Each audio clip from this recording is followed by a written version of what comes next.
Since the inauguration of President Ahmed Tinubu on May 29, 2023, Nigerians have kept a close watch at his economic policies. He unveiled his economic agenda, pledging to urgently address fiscal, monetary, and trade reforms to effectively increase domestic production, thus serving to curb imported inflation and to ensure better macroeconomic stability by accelerating inclusive growth and job creation across Nigeria. Hello and welcome to Oweleketv Business Time. I am Chiwendo Osisiago. Today we'll be discussing on the federal government's economic policies and impact on businesses. We have a guest in the studio to discuss further. You get to meet him shortly after the break. Follow us on our social media handles at Oweleketv.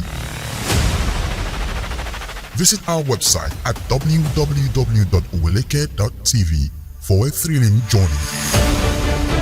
Oweleketv, rising star at the fairground.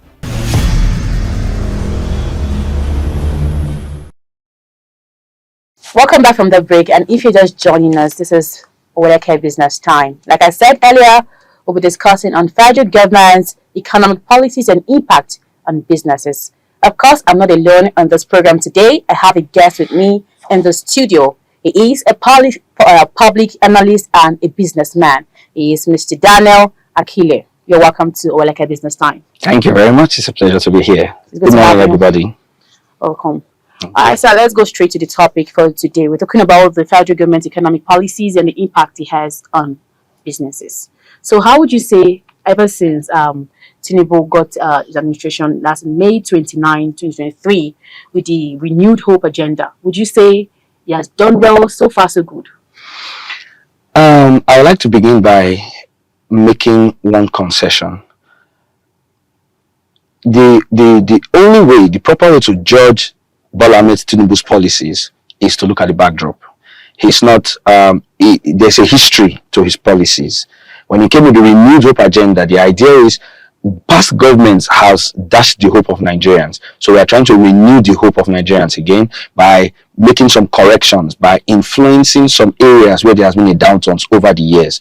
So you can only judge President Bola's government against the backdrop. But now, considering the backdrop, I'm going to make a concession.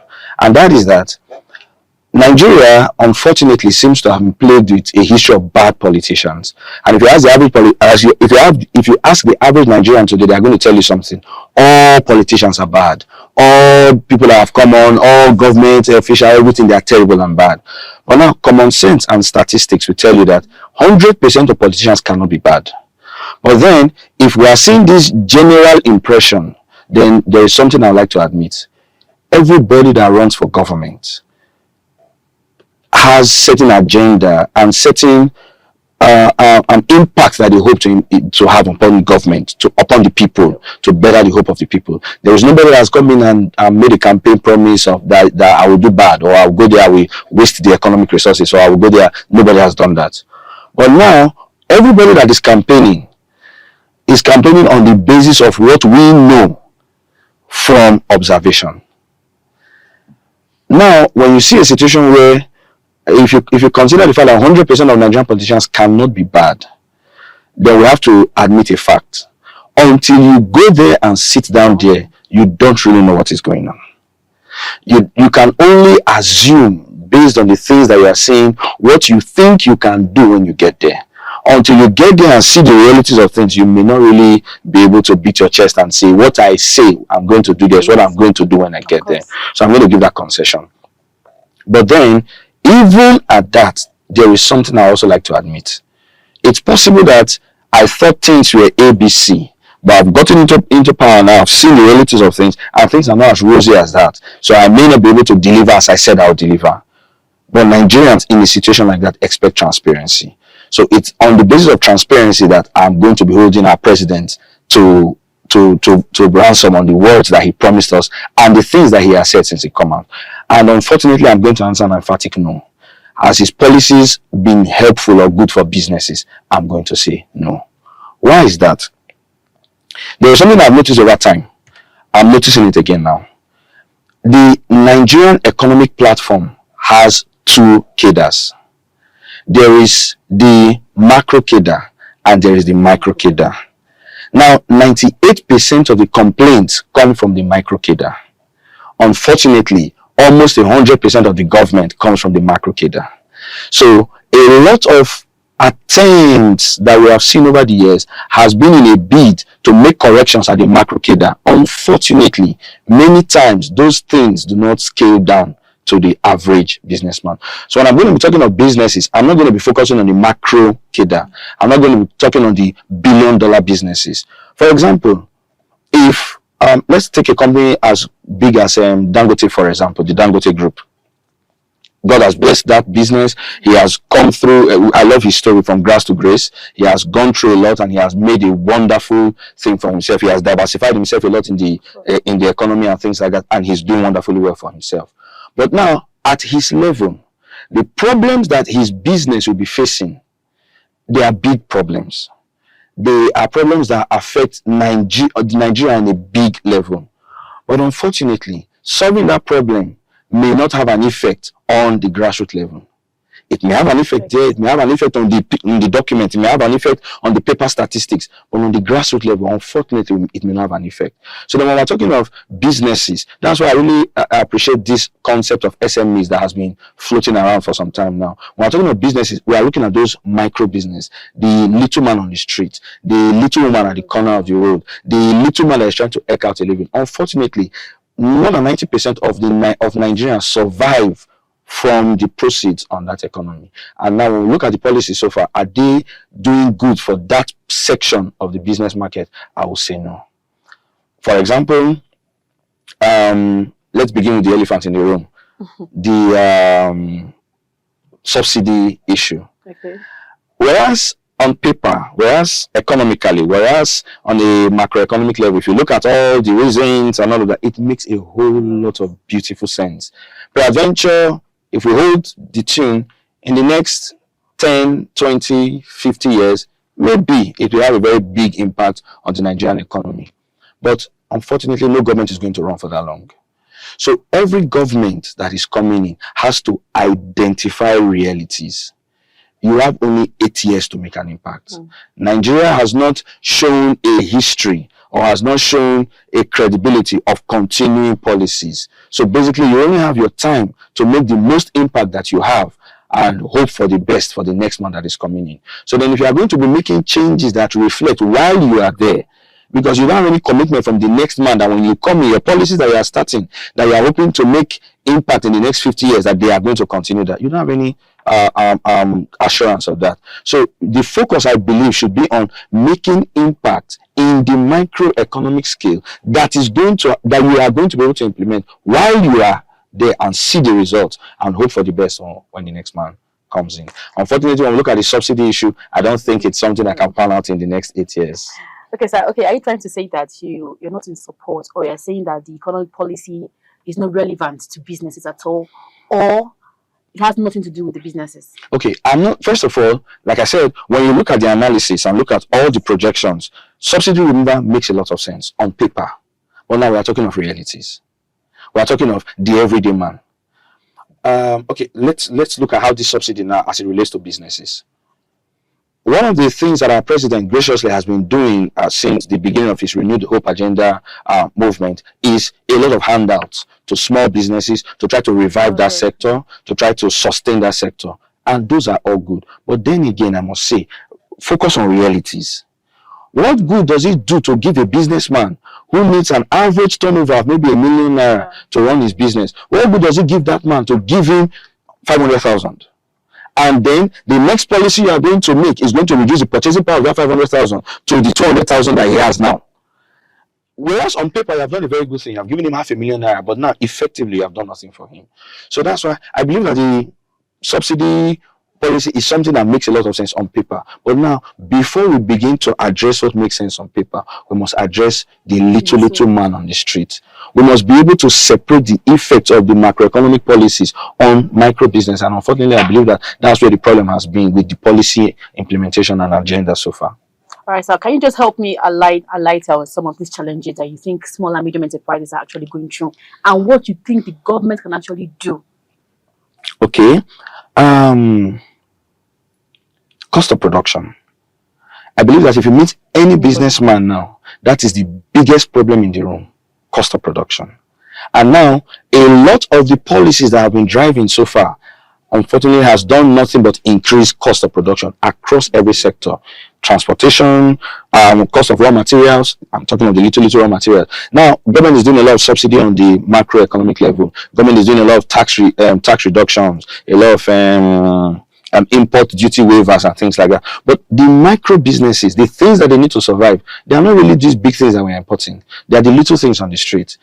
Petrol that they need to run their business centers or things like that, transportation cost, vegetable oil, cost of rice, cost of wheat, cost of tomatoes, cost of all of these little things. Those are the things that drive the 90% of the SMEs that we see today. And unfortunately, these policies are having no impact in that area. But now, what do I think that the government can do?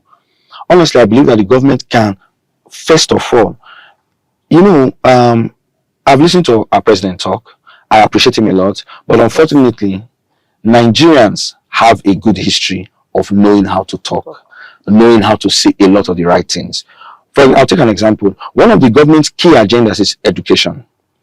The president said something in his inauguration speech for the cabinet retreat, that education is a must. The only counter to poverty is education. I agree with the president 100%. Of course. The question is, which education? Now, if you are going to try to revive the SMEs through education, you are going to fight poverty through education. Now, which education are you trying to, do we need to fight the poverty? Is it secondary school education? Is it university education?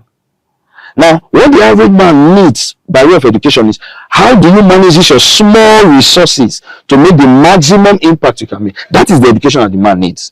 But now, if you look at where the channel of education is, it's mostly in an area that has no direct impact on this little man. So what do I believe that the government can do? Do more education in that areas. And do more on the grassroots level education. Go into the market. What are the challenges you are having? For example, let's take Abuja here, Wuse Market. We have a lot of traders in Wuse Market. I am sure they would like to know how to be able to manage their businesses better, to make more economic profit under the present realities. Unfortunately, many of them don't have that knowledge. Maybe there is somebody out there that has the knowledge, then supply them with that knowledge. Let them know how to do their balance sheets. Let them know how to take advantage of seasons and things like that. Peradventure, that may do a little bit more for them and for that side of the business than a lot of the high profile agendas and implementations that they're trying to do. So yes, mention of cost of production. Do you see it going down anytime soon, or do you see it still going up? Unfortunately, it cannot but go up. And the president himself has admitted it. There's a message that has kept resounding from the president. Unfortunately, hard times are here to stay for now. They are temporal, but bear with us. The thing is that these temporal hard times, I'm going to say something that's an unfortunate reality. These temporal hard times, in question mark, how long? Number two, who is this temporal hard times going to affect? Like I said, when you look at the business sector, the economic scale, there's the macro scale and there's the micro scale. Truth of the matter is, if you look at the macro scale, you will not see a lot of the complaints that we're talking of today. I drive around Abuja and I'm seeing a lot of business developments and estate development going on in an economy where we are complaining of money. Honestly, we see a lot of new filling stations are coming up everywhere in an economy where they say that there's no money. New projects, new joints and things are coming up in an economy where we say there's no money. The luxury market is booming. Sales. I was opportunity to go into a luxury to have a discussion with a luxury businessman of late, and really sales are booming in their sector. The cost of the latest iPhone today is about 2.something million and above. And you can just go to a Banex there, ask the average businessman. The iPhone 15 is selling out. StarTimes Internet right now, the cost of it is about 900,000 to 1.something million. Last 2 months, there was scarcity of StarTimes. This Elon Musk Starlink. Yeah. There was scarcity of Starlink internet in the whole of Abuja. So Everybody's complaining there's no money, there's no money. But if you look at it on the macro scale, there's a lot that has been done there and there is money there. So where the problem is on the micro scale. So do I see this cost of production going down anytime soon? On the micro scale, no. Maybe the cost of production for cement can go down. Maybe the cost of production for breweries can go down. But the cost of production for the average businessman, unfortunately, is only going to go up. Transportation will only go up. Fuel, we keep hearing threats every day. It's seeming to only go up. Oil, gari, kerosene, all of these little things that the average businessman needs to put his business together, unfortunately, they are only going to go up. But sir, as a business analyst that you are, how do you think businesses can actually survive? Like you said, some businesses actually making more profits and some are just there. Those that are just there, how do you advise that? Okay, this is what you should do, this is what you should not do in your businesses at the moment. Because a lot of businesses are actually closed down. Yes. Now. A lot of them, unfortunately, yes. Well, as a micro businessman to fellow micro businessmen, I'll tell them the only reality right now is cut your costs. Cut your costs. Whatsoever is not necessary, cut your expenditures. We hope for a boom.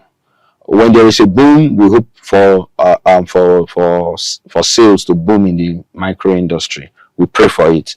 We hope, and I'm a Christian, I'm a believer. We pray earnestly and hope that one day probably God will do something. But until then, cut your costs. If your children don't need to be in a school where the school fees is beyond your means, look for a school that your children can afford. Don't put yourself under unnecessary pressure. There are lots of health issues coming. Just the other day in my area of business, we just had one of our fellow businessmen collapsed. Just like that. No money, no nothing. BP everywhere. So don't give yourself unnecessary pressure. These realities that we are seeing now, for now, they are here to stay. They are the realities. Don't give yourself unnecessary hope. Things will go up, things will improve, and then put yourself under unnecessary pressure. Cut your costs for now and hope that things get better. Weather the storm. Hopefully, Nigerians are resilient people. Hopefully, we'll make it through and come out on the other side smiling. All right. Thank you very much, sir. Let's take we'll take a quick break now. After the break, we'll continue. Please stay with us. Welcome back from that break. All right, so my next question is that, is it possible for businesses to determine policy formation? Honestly, I will answer that with, it is a must at this junction. Businesses must determine policy. And there's only one way for that to happen. The government will have to come. Unfortunately, when you look at how things have played out now, when you look at how the president and his cabinet has carried a renewed up agenda, one thing becomes abundantly clear. They are not aware of the real genuine problems of the micro businessman. It's a matter of must. They must come down to find out what are the real issues and then begin to tackle them on a timely basis for them.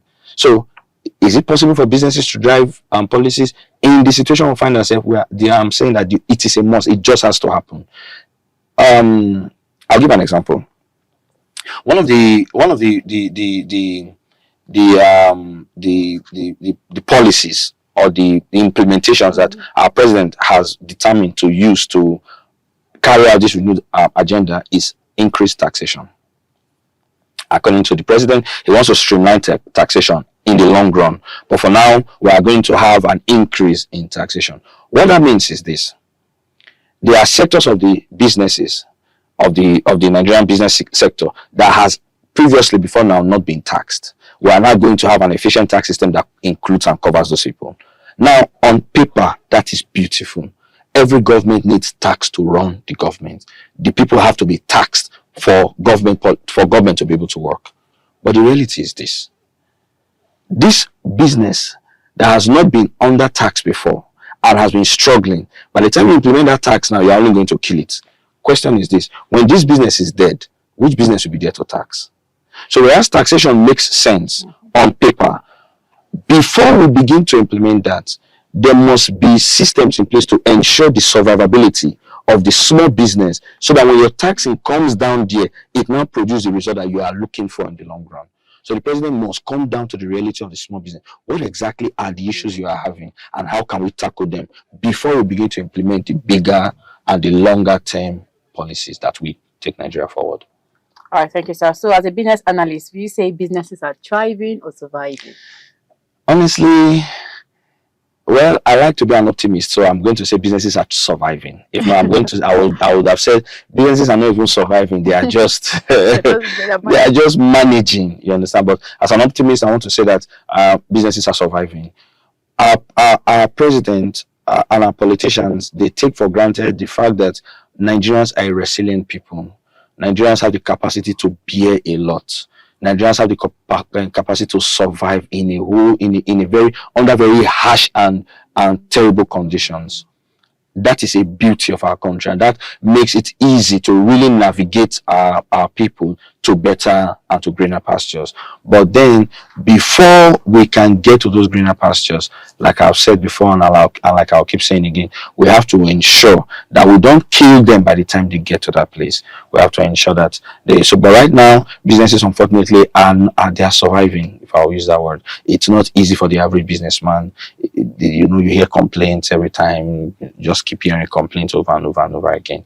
That's the unfortunate reality for now. All right, thank you. So finally, sir, what's your final take, sir?